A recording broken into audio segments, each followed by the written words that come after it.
All right, we're live. Say what's up. How's it going? I got to actually get us on Facebook real quick. Are we there? Sure. We're on Facebook Business. Live? We're live. All right. But I shared to the personal page. Oh. So, and then we'll go ahead and hit record down here. Check that out. Hold on. Let's look at us. Look at that. Bam. Oh, All right. okay, Then we'll go to the personal page post there. So we're good there. I'll go back and tag you. Hit record here. Cool. And welcome to the Super Terb Podcast. I'm your host, Michael Terb, your local real estate expert with the Ida Terb Group, Coldwell Banker, HPW, aka Super Terb, aka Coach Terb, and I'm back with Super Terb Podcast, episode 51, where we talk real estate, business, sports, and beer in the Triangle. Crazy, it's been a 51 podcast there, Dustin. Actually, I already got ahead of myself and introduced you before I introduced you. I got a great friend of mine sitting next to me, Dustin Blundell. He's an agency owner with Goosehead Insurance. He actually is my insurance agent, as well as helps all my clients, or at least majority of them, with their insurance needs. So I thought, what better time than to have him come on, talk about the insurance game, why he loves to help people, what he does, what things that people could be asking about with home insurance. Because a lot of times people don't know. People just say, I want to get the lowest quote, I want to get the lowest rate. They don't understand really what's involved, as well as combining the fact we've had such a crazy last couple of years with appreciation, knowing you've got enough coverage. So, Dustin, welcome. I'm going to introduce you here in a second. You can still say hello to Facebook world. Yep. And then we're going to go ahead and I want to do a little real estate update. Every time I do a Super Tour podcast, talk about real estate. Wow, what craziness right now. My last podcast, everybody that was here, or that I did, was actually 3 weeks ago. I try to do one every couple of weeks, got a little busy. Actually, had Phil Puma on, a great agent down in Charlotte, North Carolina. We talked about the market at that time. It's amazing how much has changed in just over a few weeks. The biggest thing, guys, is we've all been feeling is the interest rates going up. So in the market, people are asking us right now, what's going on, Terb? What's going on with this market? I use the analogy, it's like going 200 miles an hour on a super speedway. We've been going as fast as we can possibly go, knuckles on the steering wheel, trying to get to the finish line. All of a sudden, the caution flag comes out, and we're all going into the pits, and we can't go past 55 miles an hour. The track is still clean. It's clear out there, so you could go racing on it, but a lot of people are checking the tires, topping off their fuel, making sure everything's going okay. The biggest thing that I see is the price point of $500,000 and under are the buyers mostly that are taking a break or just evaluating, because they're the ones that have been affected mostly by the interest rate hikes. The mid prices, I say mid, or towards luxury, 800 to 1.2 million, hasn't skipped a beat because of lack of inventory. Because, guys, we still have less than a month of inventory. Per the stats last month, we have exactly 0.8 months inventory, roughly 3 weeks in all of Wake County. So if you're a bit on the fence thinking about buying, guys, and again, this is in the Triangle, but really pertaining really throughout the country. I know everything is different, but on the micro level here in the Triangle in Raleigh, Durham, Chapel Hill, Wake County, surrounding counties, this is the time to get in the market. If you've been waiting, or I've heard this many times, Terb, we're going to wait. We're going to wait for the crash. Well, the crash isn't coming. We've had almost a 40% appreciation in 2 years. We have slowed down, combined with the fact we're going into July, 4th of July, Monday. This is normally when people take vacation, slows down normally. So you combine all that. Right now, if you're on the fence and you want to get in the market, great time to buy. Then you say, well, Terb, what about the higher rates? My budget's increased. Well, listen, I've got great preferred lenders that have programs actually that they can discuss to get you at a lower interest rate, short term, and then possibly look to refi you later. So there's ways that we can put you in position to win. So if there's anything we can do to help you accomplish real estate goals, message me. Also, then I can have a great insurance guy next to me help you on your insurance needs. So we're going to take a quick break, and we're going to come back on the other side. We're going to have Dustin Blundell with Goosehead Insurance. And welcome back to the Super Terb Podcast. Again, I'm your host, Michael Terb, your local real estate expert with the Ida Terb Group, Coldwell Banker, HPW, with the Super Terb Podcast. We talk real estate, business, sports, and beer in the Triangle. And Dustin Blundell's next to me. Say hello, man. Thanks for having me. I know I talked a lot there on the opening segment. We're so happy to have you, brother. It's good to be here. In my high-end, fancy studio. He couldn't believe the complexities of what he was walking into. That's right. Tell everybody out there in Facebook, LinkedIn, Spotify, Apple, and YouTube land, again, name where you're from. Yep. Dustin Blundell. I actually live here in the Triangle. Terb helped me find my most recent home in Wake Forest. Very nice area, but business is technically out of Raleigh, but we do write all across North Carolina, and we actually now can write in Maryland and South Carolina as well, working on Virginia. So from here, live here, work here, and very much enjoy it here. Awesome. So what did you do? Have you always been in insurance? What did you do pre-insurance, or did you just hit the ground running? Yeah, no. Out of college, I actually went straight into insurance. Every kid has a dream, right? So mine, I wanted to be a hockey player. Dad told me I was too small, so nicked that pretty quick. Then I wanted to be a naval pilot, and got diagnosed with Crohn's, so that kind of ruled that out. So I went to my mom and said, I want to be a financial advisor. And she said, I would do insurance because you can branch out from there and you can still help people the same way. So that's what I did. And how long have you been doing it now? 11 years now, I 11 think. years. 10, 11 years, yeah. And so I didn't know you wanted to be a fighter pilot. Yeah, that was my second passion, we'll say. My dad may be listening. So, and, he's a retired fighter pilot. So you guys could have some things to talk about. Yeah. So when you started, so again, you may have already said, how long have you been in the business? Just over 10 years, I believe. So when my wife and I moved down here, she always grills me because I never know this, but we moved down here probably 10 years ago, and I've been in insurance ever since. So. And then so tell everybody out there, Goosehead, right? You just recently started with them, yes, right? Yes. And maybe Yep. Yeah, that's exciting. Yep. Tell everybody about Goosehead and what made you open up your own agency and what you love about it. Yeah. Goosehead was an interesting opportunity. I honestly never even considered it. I worked for a small independent. It was a good experience. Very appreciative of my time there. But I had a Goosehead rep reach out, and the more I talked to him, the more I learned about it. The more you realize, what's out there to offer. I got into this to help people, and the best way to do that is to, make sure you have the best fit. Not just price-wise, like you mentioned, everyone's worried about price, and we are usually very affordable, but also having a lot of fits. And no one home, this best. No one transaction is the same, so everyone's going to need something different. So, we have over 40 carriers, and that really drew me to it.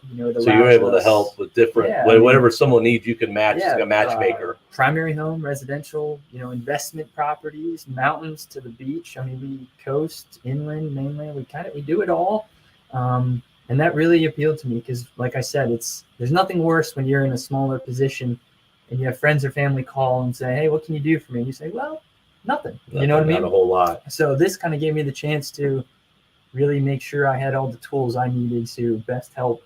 Would you say that that's what separates Goosehead from your competition? I think so. I think there's two things that really separate Goosehead, because there's a lot of independent agencies out there. But two things really separate Goosehead, in my opinion. Their carrier lineup. Last I checked, we had the most carriers, which gives us the best chance, right? And the technology. Their technology is amazing. You can do everything on the phone. You can do it in the laptop in the car, which I know everyone thinks 2022, you should be able to do that. But insurance is a little bit of a dated industry. So having that technology, and then, of course, having the carrier lineup to make you really be able to kind of meet everyone, really helps. No, that's huge. That way, again, going back to saying you can have something that can help any particular situation. One question I have is, so when people are going to select their insurance carrier, you buy homes, typically 99 out of 10 times, it's part of the escrow. Many are looking maybe for the lowest cost. It makes total sense because of monthly payments. What are things, though, that you could share with people that, either buying their first home and maybe it's their fifth home but haven't bought in 20 years? What is something, even though a lot of times they're with a current company now, whether it's their car, they currently own a home, what's something they could be looking out for when selecting either the insurance agent they want to work with or that company? I would say look for someone that's going to ask you the questions. Too many people call, an online, and I'll pick on, a big company like Geico. Everyone knows Geico. Geico does some good things, but they're not going to generally ask you the same questions. You're going to call, they're going to give you a quote. We call it kind of quote monkey style. You get a quote, you move on. Get someone that's going to ask you the questions, someone that's going to make you think about your home, how you protect that home. Our home is usually our greatest investment, right? So make sure you're protecting it. So find someone that's going to ask you the questions, because generally you can find competitive coverage at a competitive price. So it's very rare because I work by referral. right? When I get referred a client, it's very rare that we lose on price. Very rare. Now, there are times people say, oh, no, I got this quote. It's great.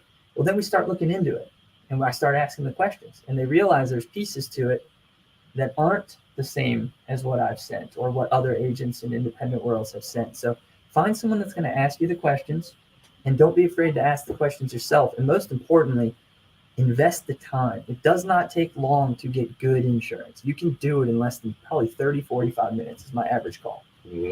Do it because your best investment is your greatest investment, which is usually your home.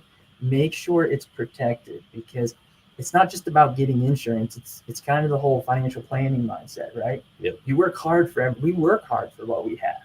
Protect it. So yeah, maybe a 30-minute call, but if that's a productive 30-minute call, that's one you probably want to have. No, that's all great points. And I mean, a lot of times, again, people just don't know what to ask. And again, they're not looking big picture because, you never want to rely, hopefully they're not calling you. But the times that you get called, that you're in a good position to, be okay. And I would say rely on those that you work with, right? You find your lender, right? You trust your lender, or you find your realtor, you trust your realtor, or you find your insurance agent, you trust your agent. A lot of the successful real estate professionals, whether it's a realtor or a lender or an insurance agent, a financial planner, the successful ones generally have a good network. No question. Trust that network. What do I always say? Who you work with matters. Who you work with matters. And so trust that network. Yeah, I mean, what we try to do is because a lot of times, and I'll be honest with most agents, insurance is not that it's an afterthought. It's just kind of another step on the things to do during the due diligence period. And a lot of times they'll hear, hey, Terb, we've got, not me personally, because hopefully we're doing a good job of this, but they already have something. So it's easy for them just to stay there rather than say, hey, I'm going to have Dustin call you just to run through some scenarios, something to compare. Very similar to financing, because a lot of times people come in already pre-approved, pre-qualified. And again, no obligation, just talk to someone that I know that's going to take great care of you. And I know you're going to be in great hands. And obviously too, you're going to close on time. And now you mentioned something about insurance, and there's a question that I always bring up, or we've talked about, but I think it's important, is floodplains. Now, in most of our area, we're not in a floodplain. I know the flood zone X. I'm familiar with that. Yep. So, it's funny you say that because a lot of people say, "Hey, we're not in flood zone," right? But if you look at the statistics, you look at the data, more flood claims, I believe, actually come from your lower risk areas. Right. So, for example, you live over by Crabtree Valley, you live downtown Raleigh. Those are lower points. You're actually more susceptible. Sorry, Josh.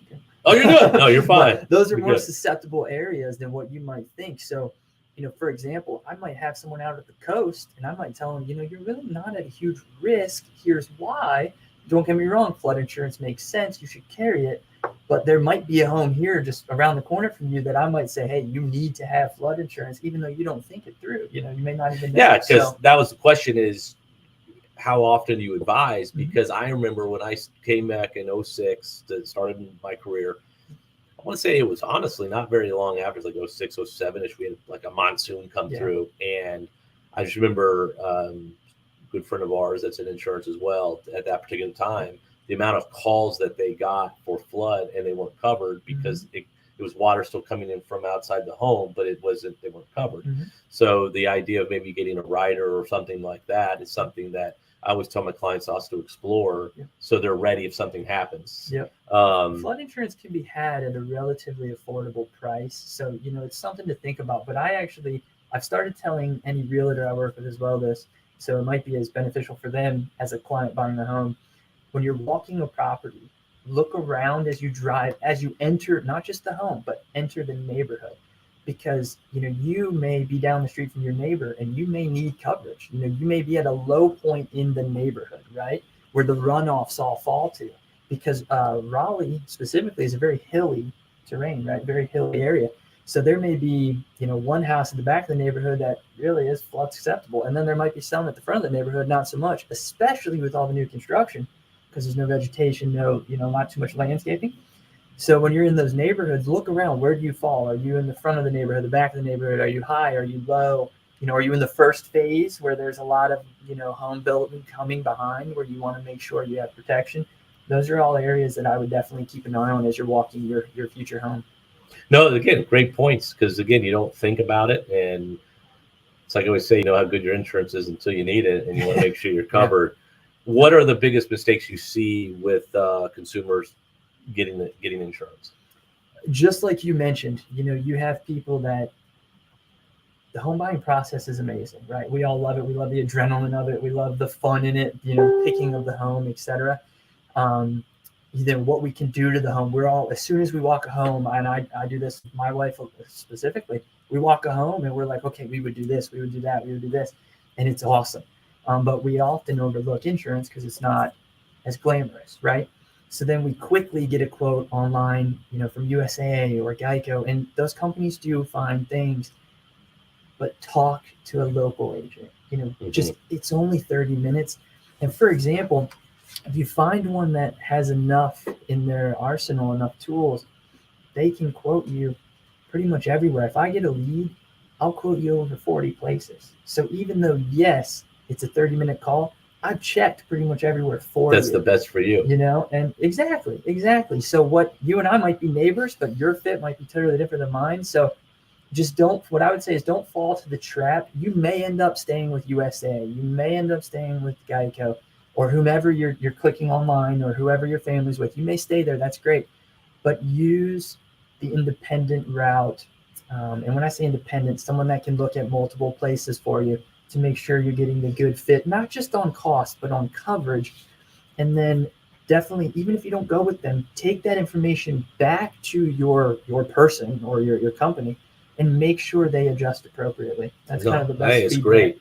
I mean, and that's something that we're trying to educate our clients is we help them navigate and get the best for them.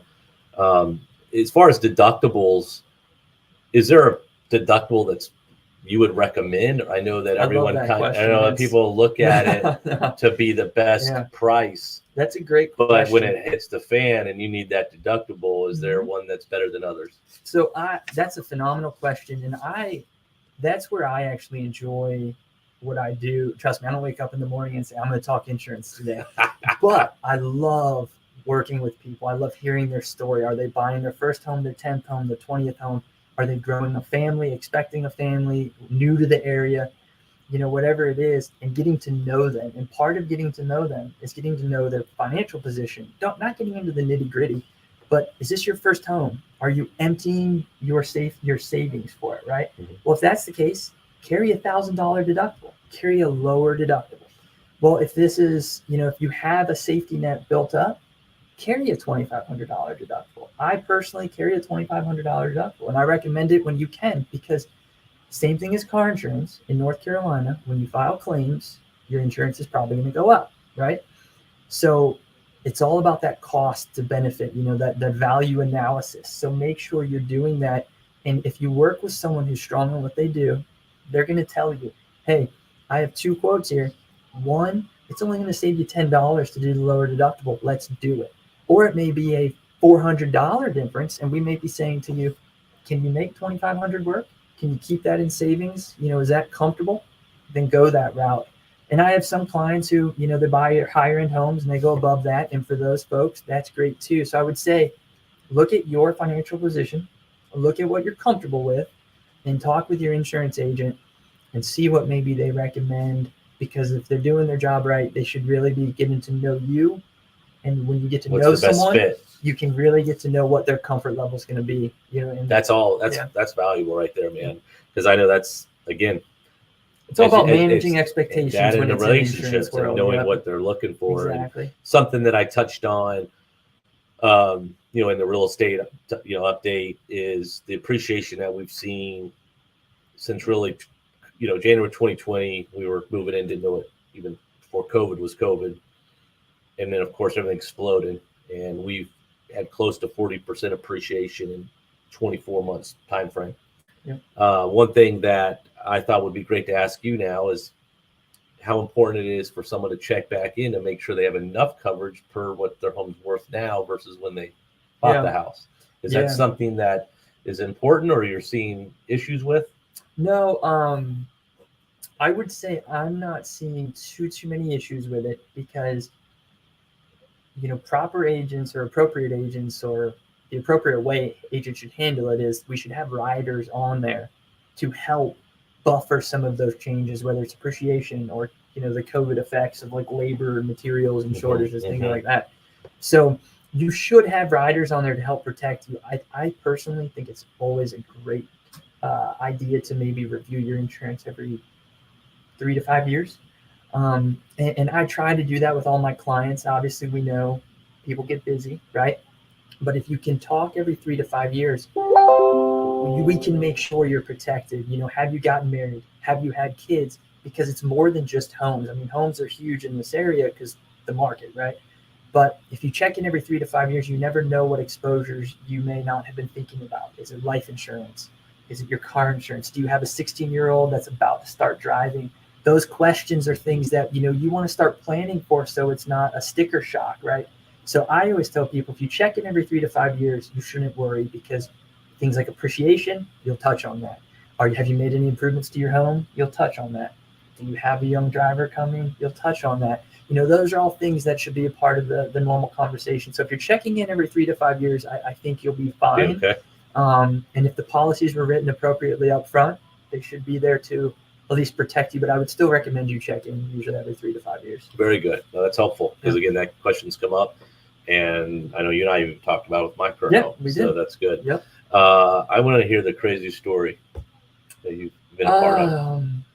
Craziest insurance story specifically, Yeah. I would say, I've got two that really stick out. Neither of them were actually my clients. I heard them from coworkers or colleagues.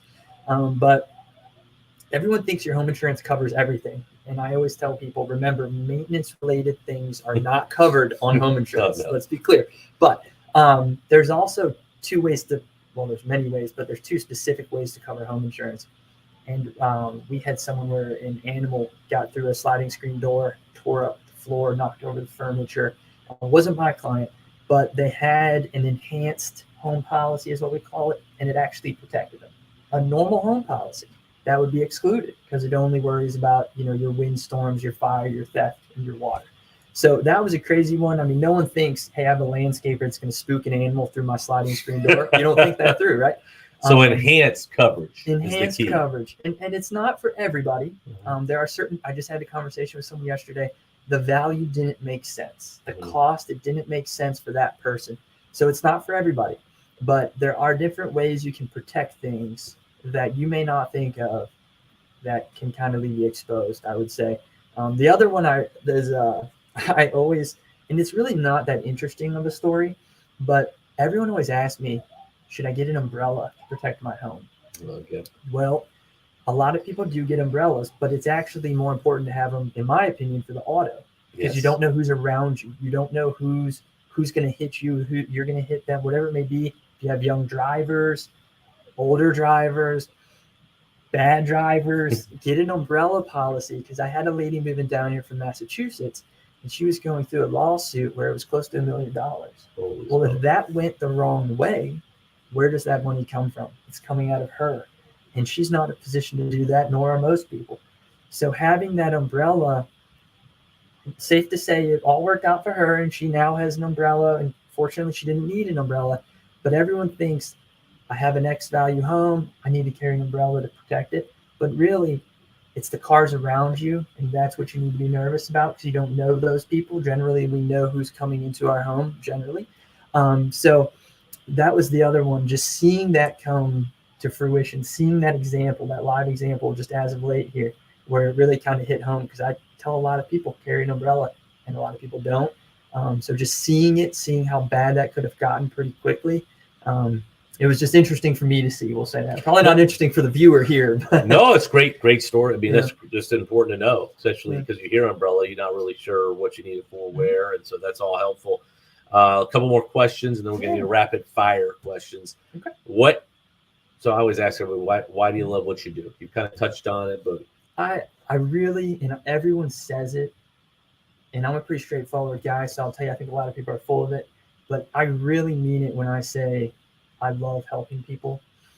And not just it's selfishly, it's also for me because I love the financial side of it. Like I mentioned, I wanted to be an advisor. So when you talk real estate, you see the homes. I love home construction. I love renovations. So seeing people take that step, like I said, 10th home, first home, whatever, helping them through that process, getting to know them. Some of my clients have become very good friends of mine. I met you through real estate. You've become a good friend of mine. Similar to other, people I know in the area, friends, family, etc. I just love helping people, and that's kind of the greatest value you get. Because, like I said, it's insurance. It's not riveting. No one really wants to talk insurance day in, day out. But when you talk to people is what makes my job fun. Yeah, and you and I are cut from the same cloth, my brother, because it's the same thing here. Just actually, as on the side here, texting that we've got a deal on a house, and we're getting signatures and everything. But it's about helping people. And another question here is, where do you see yourself in 5 years? As far as professionally? Yeah, so 5 years, I have some ambitious goals for myself. So who knows where those will fall, but hopefully I'll have a couple team members. In a perfect world, I'll try to strategically place them. I'd like to have like a permanent spot in Maryland, in South Carolina, in Virginia. I feel like I'm in the Mid-Atlantic. I have family in the Mid-Atlantic. It allows me to be in touch with my family. I have a young 2.5-year-old daughter. So, we're looking to grow the family. So it kind of gives me a chance to be around friends and family. So my goal is to kind of be in multiple states, focus on North Carolina, but maybe I hire people within my agency, 1 or 2 in each state to let me grow that way. Because I feel like too many people they set themselves a little short. I want to grow bigger. I want to be able to help as many people as I can. And I have friends in all of those places. So it allows me to really make sure I'm helping my friends and family, which is what it's all about. Well, I see that happening. And hopefully I'm going to be there to help you get it done, my brother. I appreciate that. Tell everyone listening out there, again, internet land, Spotify, Apple land, where they can get in touch with you. Obviously, I'll tag you on the social post, but tell them where they can reach out to you and ask any questions they have. Yeah, wife may kill me for this. I'll just give you my cell, 301-481-8692. That's the best way. You get. Say that one more time. 301-481-8692. It's a Maryland number. It is not spam. I promise you that. I have my work lines as well. You'll see me on Facebook's Instagram. I have my Facebook business page going, etc. Or my email, dustin.blundell@goosehead.com. Here to help, even if you don't need help necessarily with your insurance, you just want some advice on something. Maybe families moving here, maybe a kid's getting ready to drive, whatever it is, just give me a call. I'm happy to help. It doesn't mean we have to do business. I'm here to help. So and I'm just going to touch on that real fast. Is I think you're such an advocate for us because I can reach out to you about a particular situation going on, a transaction, and even if you're going to not get the business, you're right there to help navigate us through that potential pitfall or hurdle. So for that, I appreciate that. So we got rapid questions now. You ready? Oh, okay. All right. Favorite food? Steak. Restaurant. Favorite restaurant? Take them back. Steak or ice cream? Well, they could do both. All right, Dinner, dinner, dessert, right? Favorite restaurant. What kind of ice cream? My wife makes fun of me. I'm so boring. You give me, what I had recently? One of our friends, Natasha Cook, sent me on this pack. Dark chocolate with a, what's the vanilla flavor that Cold Stone has? It's the cake batter. Cake batter and dark chocolate. You mix those two together. It's good stuff. It's good stuff. It's good stuff. We got Ben and Jerry's in the house. It's dangerous. It's dangerous. Very dangerous. That's a dangerous especially game. Late night. Ice cream, yes. Ice I'm cream trying to watch my definitely- figure here. Yeah, ice cream is definitely my soft spot. Favorite restaurant? Local restaurant to me, I would say, is probably El Baccio in Wake Forest. But my friends, Chris and Dorothy, they've really made me branch out. So, sushi spot downtown Oku, very tasty. Ooh. Yeah, very tasty. We're gonna do sushi then. Yes, it's very tasty. Nice. Favorite band? I'm awful with music. Love music. Couldn't tell you anything about who I'm hearing. So I would say probably Bruce Springsteen. Just driving to and from hockey as a kid with my dad. That's kind of what we did. You can't go wrong there. No, the boss. And favorite cocktail? If you're gonna have a beverage. If you're gonna have a beverage for me, because I have Crohn's, I don't drink much. The exposure I have is probably a blue light.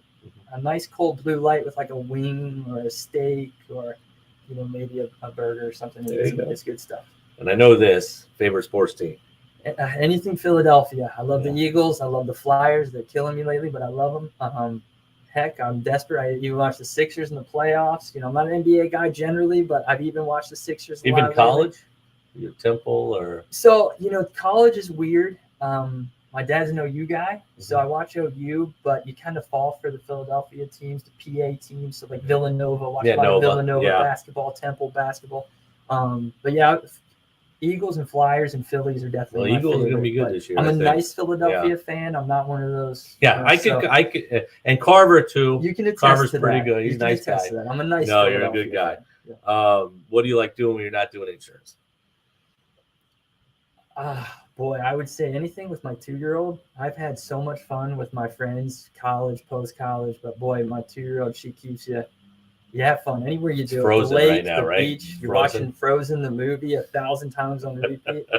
But I love being at the lake. I love being by the water, whether it's a pool, the beach, the ocean, the lake, whatever. You do that with my 2-year-old, it's a fun time. You guys going to the lake this weekend? We are. 4th of July at Lake Gaston. We're in the Northumberland night. Best place you visited?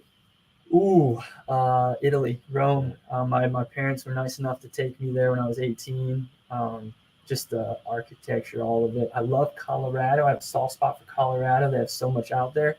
My West Coast family, quote unquote, is from there.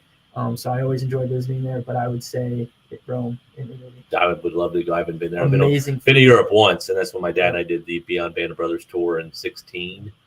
And that was amazing. I'm not even a huge history guy, I'll be honest, but the food is amazing, and just like the Coliseum. Oh yeah, that kind of stuff. I'm a history major, and the one thing over there is we're babies compared to what the history over there as far as the things. I mean, they're like that's 2,000 years old or something. You're like, what?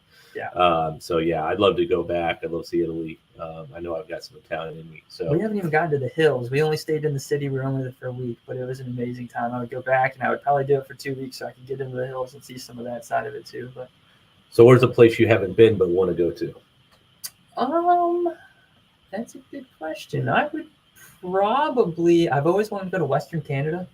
Played a lot of hockey. Like Vancouver? Vancouver would be great. Banff. I've always wanted to go to Banff. I like to ski.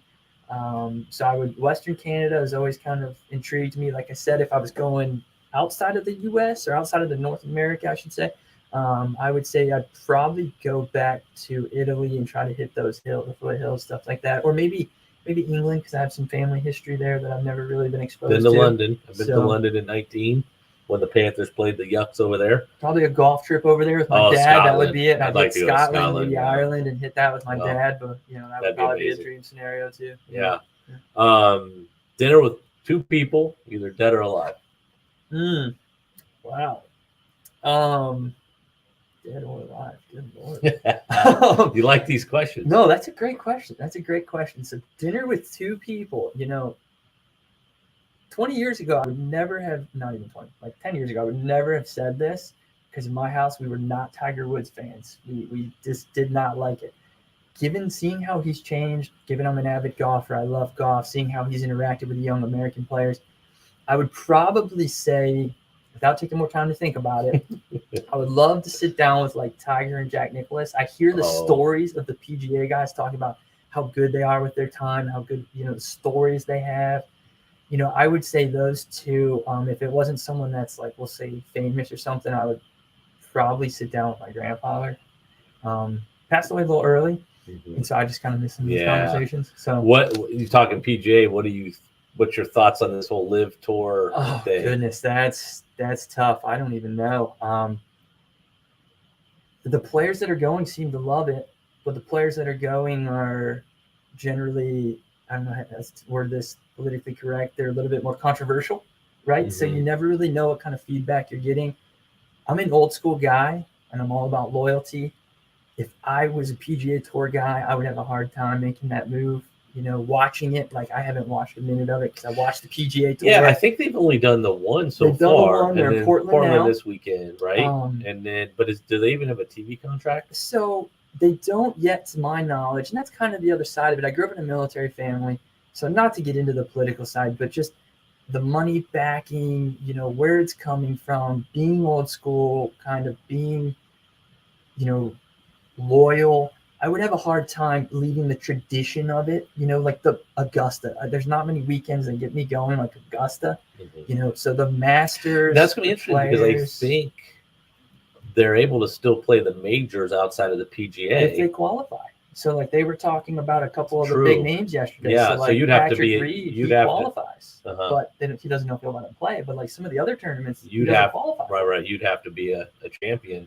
Yeah. And, so yeah, I hear you. I think it's interesting. I think the PGA's also reacted by upping their purses, and I mean, don't get me wrong. I understand the logic to it. Like the PGA is kind of it's a monopoly, right? Yeah. Oh, no question. They don't have any right? threat. I mean, you have the European Tour, but that's almost a minor league, and then you've got this one. I mean, we'll see. It reminds me of NFL and old school USFL from like the 80s. Yeah. And remember they had to lure.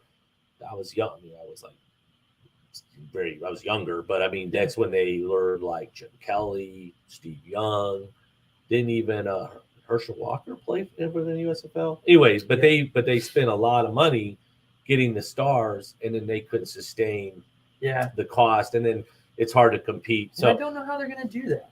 And you hear that on the radio, you listen to sports talk, and people are asking the exact question, like how are they going to sustain this? Is it sustainable? And then what happens if it's not? They have to have a good product. I think people that like golf in general, and I think they've gotten some good names. I think it's got to be it just can't be Mickey Mouse, and it's like 54 holes, shotgun start.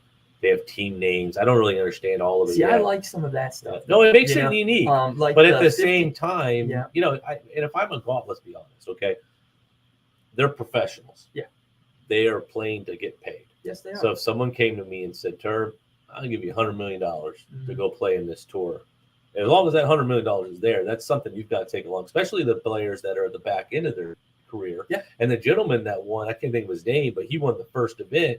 He won $4 million. Yep. And I think up to that point, he made like half of that in his whole career. Yeah. So it's interesting. So what I definitely understand it. Don't get me wrong. Definitely understand it. Would never, similar to what someone said yesterday. You can't blame someone for making that decision. You got to make the decision for you. It's interesting though. It's very interesting and I know it's probably not interesting to a lot of people listening to this because they're not into golf. But if you're into golf, it's interesting. So. Well, the gentleman was the player married to Paulina Dustin Johnson. He's winning.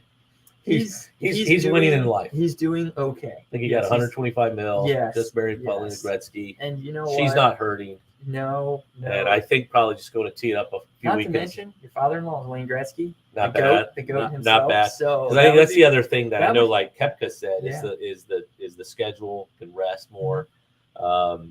It's really.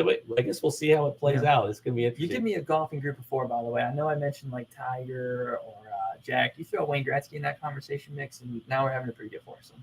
That would be good. I'll come join you. That's right. Last question I've asked. I started rapid questions probably about halfway through the podcast. We're pretty rapid. And we got a little on a tangent. Yes. Is this question though I've asked everyone, and I love it, and I always say eventually one day whenever the Superstar podcast is retired, not sure when that will be. It'd be really cool to go back and make like a little book of all the answers. So my last question is the best advice you've ever received, and by who? Oh boy, best advice. On a much, I don't want to like belittle it on a lower level. I know you say who you work with matters. That really, I couldn't agree more because I see things done, not just in our industry, but in all industries, done the wrong way. So that is something that I've stuck to more recently. But I will tell you, and my mom and dad both always told me this, you've got to enjoy life. You got to get the most out of it because it's not guaranteed. And when you start working in life insurance, you see that even more so. And they said, when you have a kid, it'll age you. You'll feel very vulnerable, right? They could not have been more correct. You're never as vulnerable until you have a kid. And once you have a kid, you're just trying to wake up every day and have fun. You know what I mean? It's amazing what you say because you're going to blink and they'll, she'll be like Jacob just turned 14. I mean, she's turning 3 this fall, and I feel like we just had her yesterday. And I know that's 3 doesn't sound like much, but no, I would say so. Get the most out of life is kind of what my parents always said. Enjoy it. Don't let the small things get to you. You know what I mean? Stay level-headed. I have a gratitude journal on my desk. I started this year. My coach had me start doing one, and it's really helped me. And it's not like I journal. I write down just the top things I'm grateful for every day when I come into the office. And number one's always health, family, hot water. There's so many things that we take for granted that in the grand scheme of things, the things that sometimes we worry about mean nothing. And but we're in that business where it could easily, you forget that. So life is just, it really is too short. It kind of sounds weird to say that because my parents always said it, and I kind of laughed at it. I'm like, yeah, sure. But when you have a kid, then you start realizing it. And I know, it really is. Yeah, and who you work with matters. I have to give a shout out to one of my coaching me today, Tim Stout. He's an agent in Atlanta, near South Atlanta, Georgia. One of the best human beings I've ever known. Phenomenal businessman. He was a former UFC fighter, professional, and he actually, when I started working with him, did Who You Work With Matters. Yeah. And I asked him, I said, do you mind if I use that line? Yeah. Even though it's not copyrighted, anybody can say it. Yeah. And of course he said, you're not in my market, man. Go for it. So I got to give him a shout out there. But at the same time, it means so much, especially now. As I was telling a client, we just got a deal done. One of the reasons the agent, the house was literally across the street from ours, and we were listed the same. It was Who You Work With Matters. The agent knew who we were, knew they wanted a smooth transaction. They wanted everything to be held professionally. Yeah. Other deal, I don't want to say negatively, was someone where they put a sign in the yard and the seller represents themselves. And it just, on the aesthetic side, they just don't want to deal with it. So it maybe that did kind of jog, not the Who You Work With Matters piece, talking about your coach. Mm-hmm. And something that I do remember my grandfather always told me. I was a little bit younger when he told me, so I never really understood it. But he always said, surround yourself with good people, and you're going to enjoy life so much more. And looking back, not to get sentimental, I'm only 33 here. I'm talking like I'm 70, but he was spot on. He really was, because you work with good people. You surround yourself with good people. I'm going to the lake with good people this weekend. You know what I mean? Like, it just makes everything something better. You're exactly right, because I'm in actually another coaching group. I'm in multiple. I feel like you can't have enough good help, and the other is the core, and something that they really strive on is the relationships. And you guys get my letter of the heart, and I write letters every other month, just more on a vulnerable side, but talking about the last letter I wrote was the power of having a great coach. Whether you're in business, sometimes it's funny how people look at coaches almost as like a weakness. I think more and more people are talking about it or bringing it out from I don't even want to say shadows, but behind the curtain. Because it's you tell someone, I have a coach. They're like, well, why you know what to do. Well, it's the same as why you would have, you have a fitness trainer. You have different people holding you accountable, and they have done that to the max. And by being around good people, I start a journey next month or just next week, and I'm going into level 3, which you have to get in and of the core. And I was asking my coach, who's a phenomenal coach, Lisa Cinch. The good thing is these coaches also sell. So it's not someone that's just, hey, call people. These are people putting what they're saying into action, there to help you. And her name's Lisa Cinch, phenomenal. And I said, well, what's the advantage of me going to level 3? She says, who you're around. Yeah. You're going to be another like-minded top producers that are wanting the same thing as you. And you'll see. And I already can tell the difference. So it's pretty cool. Yeah. Well, brother, I know you and I could talk all day. Probably. But I got a deal to get signed. Well, so this is congrats. Fantastic. Yeah. You get that signed. But I can't thank Dustin Blundell, Goosehead Insurance. I love that name, by the way. It's cool. Wasn't that an old clothes company? I have no idea. Duckhead. I'm thinking Duckhead. Yeah, I have no idea. Duckhead. That was before your time. I got 10 years on you. So that was back when I was like, Duckhead was cool, man. At least you have some hair, though. Yeah, That's nice. So. All right. Well, man, I appreciate you guys. Get Dustin Blundell, Goosehead Insurance. Guys, if you like the podcast, please subscribe. I need to start saying that up at the front. Like, subscribe. The more you do, the more we'll get into, more people that want to listen to this, whether it's real estate, business, sports, beer. in the Triangle. I started it to talk to local business owner entrepreneurs, talking about how they, talk about what they do, what they love. I have agents on here, coaches on here. So if you have any interest coming on the podcast, I don't care where you're located. Dustin came into the high-end studio today, but we will, I've had it where we could set up where we can do this virtually as well. So as well as if there's anything I can do to help you accomplish real estate goals, again, it's Michael Turbot, your local real estate expert with the Ida Turbo Group, Cole Binger, Howard Prey in Walston, a.k.a. Super Terb, a.k.a. Coach Terb. And as always, guys, remember, who you work with matters. We'll see you next time. See ya.